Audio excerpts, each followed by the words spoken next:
नमस्कार, आप देख रहे हैं संक्षिप्त। मैं हूं आपके साथ अमृता पांडे। लगातार आरजेडी, तेजस्वी यादव और लालू प्रसाद यादव जो हैं वो अपराध को लेकर भाजपा और जदयू को हमेशा से घेरते रहे हैं। तेजस्वी यादव क्राइम बुलेटिन भी निकालते रहे हैं। इसी मुद्दे पे बात करने के लिए हमारे साथ भाजपा नेता पूनम सिंह हैं, जिनसे हम बातचीत करेंगे। बहुत बहुत स्वागत। धन्यवाद। तेजस्वी यादव आज विधानसभा मार्च निकाले हैं, कैसे देखते हैं इसको? अपराध को लेकर लगातार सवाल उठा रहे हैं। देखिए, तेजस्वी यादव जी को इस अपराध पर बोलने का कोई अधिकार नहीं है, क्योंकि जब बंगाल में जिस तरह से बच्चियों पर दुर्व्यवहार किया गया, जिस तरह से नंगा नाच कराया गया, क्या तेजस्वी जी की बात करें? इंडी गठबंधन के जो महागठबंधन कहते हैं कि हम लोग महागठबंधन में शामिल है, क्या तेजस्वी जी की नैतिकता नहीं थी कि वहाँ की बेटियों के लिए भी बात करे? न तेजस्वी जी बोले उस पर, न राहुल जी बोले, न ममता बनर्जी जी बोली। आखिर ये लोग चाहते क्या हैं? कहीं छोटी पुटी घटनाएं होती है, यदि बिहार में हुई है तो ये समझ ले तेजस्वी जी, यदि कोई घटना करता है तो अपराधी बचता नहीं है। जब उनके माता पिता की सरकार थी तो अपराधी पकड़े जाते थे। क्यों? क्योंकि उनके घर में वो लोग संरक्षण देते थे, उस पर कोई कार्रवाई नहीं होती थी, सिर्फ दिखावा करना। और बिहार को जिस तरह से जंगल राज में तब्दील करने का काम किए, तेजस्वी जी से मैं पूछना चाहती हूँ, आप अपराध पर कैसे बोल सकते हैं? आपके माता पिता का जो अपराध, आज भी आप बेल पे बाहर हैं, आपको तो नैतिकता ही नहीं अपराध पर बोलने की। तेजस्वी कहते हैं कि जंगल राज का टैग हमें सिर्फ दिया गया है, असली जंगल राज तो भाजपा और जदयू के काल में है। जंगल राज का टैग हम लोगों ने नहीं दिया, बिहार के लोगों ने दिया।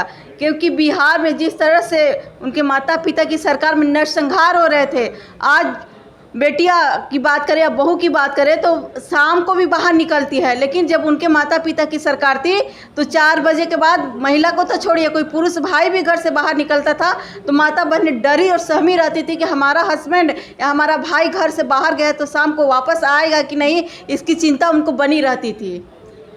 तेजस्वी यादव इस बार इतने हमलावर क्यों है भाजपा पे? देखिए, तेजस्वी यादव जी के पास कोई काम नहीं है, कोई मुद्दा नहीं है, वो विपक्ष में है। लेकिन विपक्ष की भूमिका क्या होती है? जब सदन चलता है तो तेजस्वी जी सदन छोड़ करके बाहर घूमने जाते हैं, और जब सदन समाप्त होता है तो कहते हैं कि हम बिहार की जनता के बीच है। जनता ने संवाद यात्रा निकाल रहे हैं। वही तो बोल रहे हैं कि जब जनता संवाद यात्रा, जनता ने उनको चुनाव जिता कर भेजा था, किस लिए? कि आप उस क्षेत्र के मुद्दों को, विधानसभा जब सत्र चलता है तो उसको रखिए। लेकिन जब विधानसभा सत्र चलता है तो आप बाहर जाते हैं, और जब विधानसभा सत्र खत्म होता है तो आप बिहार की जनता के लोगों के बीच में आभार यात्रा किस चीज़ की निकाल रहे हैं? उनके माता पिता के कार्यकाल के किए पशु घोटाला की निकाल रहे हैं, या जिस तरह से महिलाओं बहनों की मांग का सिंदूर धुल रहा था उसकी ये आभार यात्रा निकाल रहे हैं? मैं पूछना चाहती हूँ तेजस्वी जी, आज एनडीए की सरकार है, आज बेटियां बहनें सुरक्षित है। आप कहते हैं कि हम महिलाओं का सम्मान करते हैं, लेकिन जब एनडीए की सरकार आई तो 50% पंचायतों में आरक्षण किसी ने देने का काम किया तो माननीय नीतीश कुमार जी और बीजेपी की सरकार ने की है। तो आप श्रेय लेना बंद कीजिए, दूसरे की काम को अपना काम गिनाते हैं तो ये सरासर गलत है। आप अपने काम की चर्चा कीजिए कि आप मंत्रिमंडल में थे, आप उप मुख्यमंत्री थे, तो अपने विभाग में कितनी बहालियाँ की थी, इसको आपको बताने की आवश्यकता है। तेजस्वी कह रहे हैं कि जदयू जो है वो आनंद सिंह जैसे अपराधी को अपने खेमे में ले रही है, चुनाव लड़वाएगी। तो क्या अब बीजेपी और जदयू का जो गठबंधन है उसमें भी बाहुबलियों की एंट्री शुरू हो गई है? देखिए, तेजस्वी जी को हम तो अभी बोले ना कि तेजस्वी जी अपराध की बात करते हैं, जबकि सारा लोग अपराधी उनके घर के परिवार के लोग हैं। वो बता देना, उनके पिताजी का जो रेलवे विभाग में बिना वैकेंसी, बिना बहाली करते हैं और गरीब लोगों को ज़मीन लिखवाने का काम करते हैं, तो उनसे बड़ा अपराधी कौन हो सकता है? एक मुख्यमंत्री पद पर रहते हुए भी जिस तरह से पशुओं का चारा खा गए, उनसे बड़ा अपराधी कौन हो सकता है? तेजस्वी जी इस पर क्या बयान दे रहे हैं, उनसे मैं पूछना चाहती हूँ। तेजस्वी कह रहे हैं कि अब बिहार की जनता को भाजपा और जदयू सिर्फ बरगला रही है।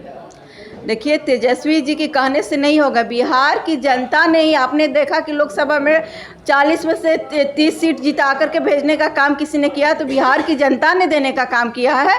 तो बिहार की जनता मालिक है, तेजस्वी जी मालिक नहीं है। यदि बिहार में एनडीए की सरकार बनेगी तो बिहार की जनता के एक मत से बनेगी, ना कि तेजस्वी जी के भाषण से और तेजस्वी जी के दो मुँहे बोल से बनेगी।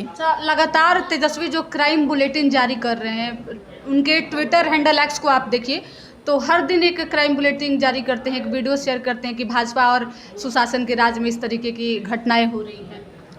देखिए, मैं पूछना चाहती हूँ, वो जिस एरोप्लेन में साथ में चल के अपने सहयोगी के साथ घूम रहे थे, मछली दिखा करके दिखाते थे, एक सनातन धर्म के पर्व पे जिस तरह से अपमान किया और उनके पिताजी की हत्या हुई, उसमें तेजस्वी जी बताए ना कि उसमें किसका रोल था। ये वो खुलासा करने का काम करेंगे क्या? तेजस्वी इस पर नहीं बोल सकते हैं। मैं पूछना चाहती हूँ तेजस्वी जी, आप भी उनके बारे में बताइए कि कौन कौन से लोग शामिल थे। देखिए, तेजस्वी लगातार यात्रा कर रहे हैं, उनकी पार्टी विधानसभा मार्च कर रही है और अपराध को लेकर लगातार ये लोग हमलावर हैं जदयू और बीजेपी पर। हमारे साथ बीजेपी नेता पूनम सिंह थी, जिनसे हमने बातचीत किया। पूनम सिंह ने साफ तौर पे कह दिया है कि अब जदयू और भाजपा के अलावा बिहार में जो जनता है बिहार की, वो राजद पे भरोसा नहीं करने वाली है। राजद सिर्फ क्राइम बुलेटिन जारी कर सकती है, राजद के लोग सिर्फ मुंह बोली बातें कर सकते हैं। अपने परिवार को देखें, पार्टी को देखें, बिहार सुरक्षित है। इस वीडियो को लेकर आपकी क्या राय है, हमें कमेंट करके जरूर बताएं। धन्यवाद।